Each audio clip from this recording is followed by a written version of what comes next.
News Hub, born to fight for right. नमस्कार, news hub में आप सभी का स्वागत है। मैं नुज़रत आज़मी। आज हम बात करेंगे डिजिटल अरेस्ट के बारे में। जैसा कि हम देख सकते हैं, आजकल मार्केट में ये डिजिटल टर्म जो है बहुत आ रहा है और इसकी चपेट में काफी लोग आए हैं और ये केसेस काफी बढ़ रहे हैं। हम बात करते हैं आज हमारे एडवोकेट हर्षद मास्के से और जानते हैं इसके बारे में। नमस्ते। तो पहले बात तो मैं आपको बताना चाहता हूँ कि डिजिटल अरेस्ट करके कोई नाम ही लॉ डिक्शनरी में किधर कोई बुक में या किधर ही भी आपको मिलेगा नहीं। ये सिर्फ साइबर जो भामटे हैं जो चीटिंग किया है उन्होंने ये क्रिएट किया है।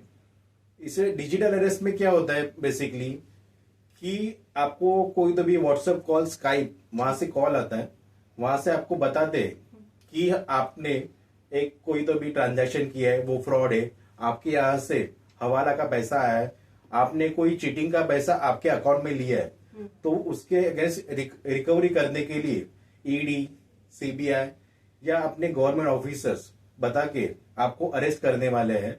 आपको अरेस्ट करते हैं कि हम लोग आपको हाउस ट्रेसिंग करते हैं कि आपको घर में ही आपको अरेस्ट करेंगे, आप घर के बाहर निकलने का नहीं।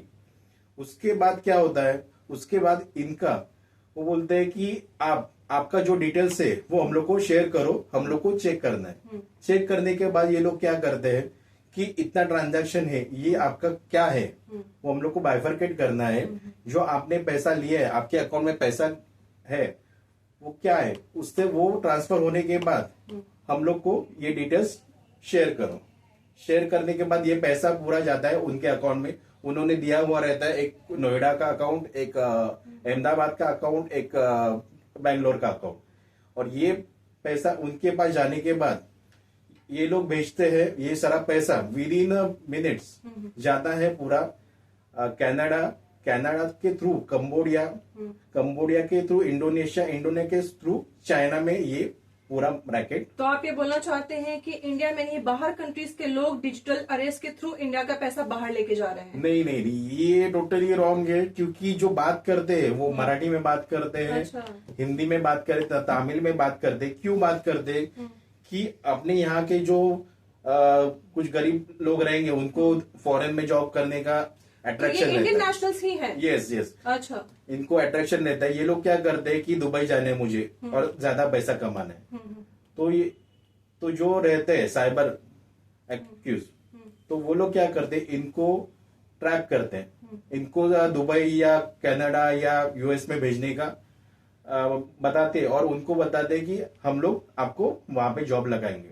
उसके बाद ये लोग क्या करते हैं, इनको दुबई कनाडा नहीं भेज के सीधा कंबोडिया, म्यांमार या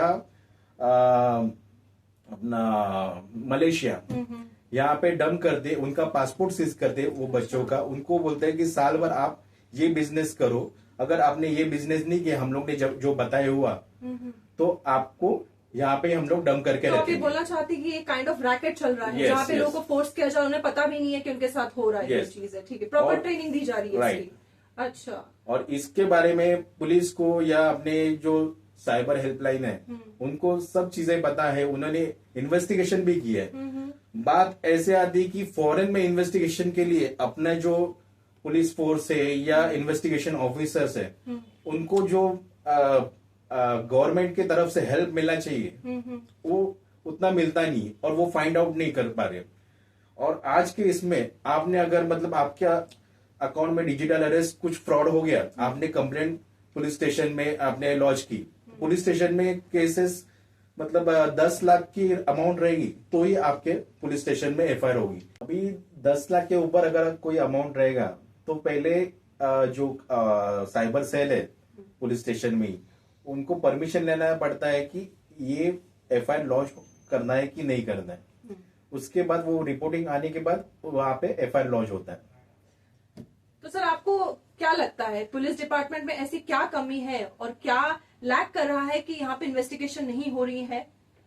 मुझे लग रहा है कि पुलिस ने एक तो कंप्यूटर सेवी और जो कंप्यूटर इंटरेस्टेड है, मोबाइल में टेक्नीशियंस है, इंजीनियर, अच्छे खासे इंजीनियर उनको अपॉइंट करना चाहिए।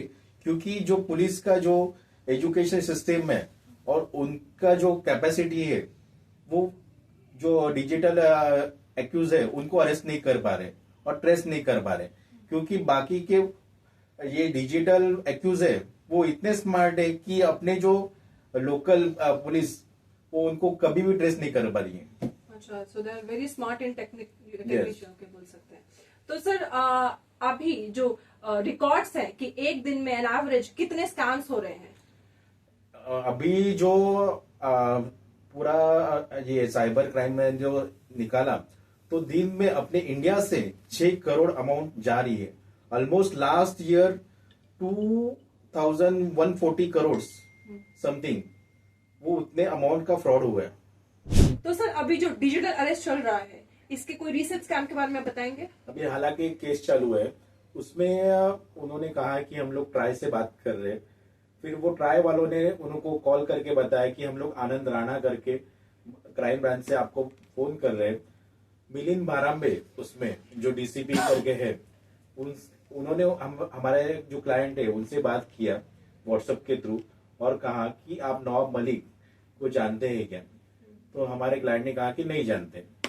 तो उन्होंने कहा कि वो जो है नवाब मलिक, उन पे आरोप सिद्ध हो गया, उन्होंने मनी लॉन्ड्रिंग किया है और उन्होंने आपका आधार कार्ड यूज करके 4 फेक अकाउंट यूज किए, वहां से 28 करोड़ का हवाला ट्रांजैक्शन हुआ है और ये मनी लॉन्ड्रिंग का पैसा जो कमीशन है वो आपके अकाउंट में ट्रांसफर हुआ है और ये पैसा हम लोग को वेरीफाई करना है बेनिफिशियरी की तरफ से। अगर ये पैसा अगर बराबर निकलता है तो आपके सेम दूसरे दिन हम लोग का जो ऑडिटर है वो आपके यहाँ पे अकाउंट में ट्रांसफर कर देगा। मगर वो पैसा ट्रांसफर करने के बाद हमारे अकाउंट में अभी आज तक आया नहीं है और ये हम लोग डिजिटल अरेस्ट के स्कैम में अटक गए हैं। ओके सर, क्या ये आप बोल सकते हो कि इंसान की पर्सनल इंफॉर्मेशन लीक हो रही है और Yes. उसकी पर्सनालिटी के हिसाब से वो उन्हें मैनिपुलेट कर रहे हैं कि वो क्या मिडिल क्लास है, अपर क्लास है या लोअर क्लास के हिसाब से मैनिपुलेट करके उससे पैसे लिए जा रहे हैं? राइट इसमें क्या हो रहा है तो सर आप ये कि बोल मुझे सकते लग रहा हैं? है कि बैंक ऑफिसर इसमें 101% मिले हुए, अदरवाइज ये स्कैम होता ही नहीं है। सेकेंड, बैंक ऑफिसर अगर हम लोग कोई भी अकाउंट ओपन करने जाते हैं तो हम लोग से आधार कार्ड ये लिंक, दूसरा पैन कार्ड लिंक, ये है डॉक्यूमेंट, वो डॉक्यूमेंट, ये पूछते हैं। 5 लाख के ऊपर या 1 लाख के ऊपर कोई भी ट्रांजैक्शन करते तो हमें मैसेज आता है मोबाइल पे कि ये ट्रांसफर आपने किया है कि जेन्युइन है क्या, नहीं किया है कि। इतना 30 लाख 40 लाख अकाउंट में जा रहा है तो ये बैंक अकाउंट वेरीफाई क्यों नहीं कर रहे? ये कंपनी जेन्युइन है कि नहीं, कंपनी के डॉक्यूमेंट उन्होंने दिए हैं वो जेन्युइन है कि नहीं, वो वेरीफाई कोई बैंक करता नहीं और कोई डिटेल देता नहीं। तो आप बोल रहे हैं कि बैंक से डाटा लीक हो रहा है? हर सेकंड डेटा लीक हो रहा है अपना। अभी हम लोग बात कर रहे हैं वो भी डेटा लीक हो रहा है। अपना मोबाइल फोन ये सबसे गंदा है, ये मोबाइल फोन ट्रैप कर रहा है। इवन जो सर्वर आईपी एड्रेस या हम लोग का जो नेटवर्क है हम लोग सर्वर यूज करते हैं वो हैक हो रहा है। उसका इंफॉर्मेशन डे टू डे आप कोई भी मतलब सर्च करोगे एप्लीकेशन की मुझे ये ड्रेस पहनना है तो आपको विद इन 10 सेकेंड वही मोबाइल स्क्रीन पे आ जाएगा कि ये आपने, क्योंकि ये मोबाइल आपको सुन रहा है। तो सर इससे बचने के लिए कोई स्टेप जो आप बताना चाहेंगे? अभी हम लोग अगर सोचे तो इसका सर्वर पूरा मेटा के पास है और मेटा इसके ऊपर कुछ बोलने के लिए तैयार नहीं है क्योंकि वो डेटा बता नहीं रही, क्योंकि उनके पास पूरा डेटा रहेगा कि क्या कहाँ से पैसा कहाँ पे गया और किसका कॉल कहाँ से गया। तो वो इंफॉर्मेशन पुलिस के पास नहीं पहुंच रही है। उसके वजह से डिजिटल अरेस्ट जो एक्यूज है वो एक्यूज सामने नहीं आ रहे और ये एक्यूज सामने तभी आएंगे जब भी गवर्नमेंट इस पे कोई भी साइट पे इलीगल साइट पे बैन लाएंगे। जो गूगल वगैरह ये है ये साइट पे थोड़ा सिक्योर प्रोटेक्शन लाएंगे। अभी क्या हो गया है, डेटा अपने यहाँ पे मार्केट में चॉकलेट जैसा फ्री हो गया है, तो इसकी वजह से ये स्कैम बढ़ रहे हैं। ओके सर, तो आप अपने हिसाब से ऐसा कुछ बताएंगे जिससे लोग प्रोटेक्ट हो सके इससे और अवॉइड कर सकें कि ऐसे फ्रॉड आगे इन फ्यूचर उनके साथ ना हो? लोगों ने क्या करना चाहिए कि मोबाइल का कम से कम यूटिलाइज करना चाहिए। 15 साल के नीचे बच्चे हैं उनके हाथ में मोबाइल नहीं देना चाहिए। उसके बाद सबको अवेयरनेस होना चाहिए कि ये मोबाइल का यूजेस है वो लिमिटेड होना चाहिए। कोई भी ओटीपी ट्रांजैक्शन, अभी फिलहाल तो ओटीपी भी कोई पूछता नहीं फिर भी आपका हैक हो रहा है। आप कोई भी लिंक डाउनलोड करते हो तो आपका सारा डेटा वहां पे चला जाता है। अदरवाइज आपको कोई किसी ने पूछा कि ये इंफॉर्मेशन आप क्लिक करो तो आपको प्राइस मिलेगा, तो वो भी क्लिक मत करो, उसके वजह से भी आपका पूरा डेटा लीक होता है। सर एक और बेसिक सा सवाल कि ऐसा अभी इस केसेस में सबसे ज्यादा कौन सा ऐसा प्लेटफॉर्म है जिससे लोग ज्यादा हावी मतलब इसके शिकंजे में आ रहे हैं? अभी मार्केट में तो बहुत सारे डिजिटल जो एक्यूज है उन्होंने बहुत सारे मार्केट में फंडे निकाले। एक सेक्सटॉर्शन निकाला है जिसमें आपको मतलब वीडियो दिखाते हैं कि कोई लड़की आपको मतलब न्यूड सीन दिखा रही है, आपका वीडियो क्लिक हो रहा है वहां पे, फिर वही क्लिक किया हुआ वीडियो वायरल करने का आपको झांसा लेते हैं और आपसे पैसा लेते हैं। ऐसे बहुत सारे अपने मुंबई थाना में बहुत सारी जगह पे बहुत स्कैम हो गया और उसके चक्कर में बहुत जनों ने पैसा भी दिया। फिर दूसरा आया, एक नया मार्केट में आया जो हम लोग इनविटेशन कार्ड भेजते हैं। तो इनविटेशन कार्ड में आप लिंक करते हो, अभी कोई किसने तो अपने फ्रेंड ने भेजा रहेगा इसलिए हम लोग वो इनविटेशन कार्ड ओपन करते हैं, मगर जब भी हम लोग ओपन करते हैं तो वो एपीके फॉर्मेट है, वो डाउनलोड होके आपका पूरा मोबाइल का डेटा आपसे हैक कर लेते हैं और आपका जितना जो डेटा है सब लीक हो जाता है।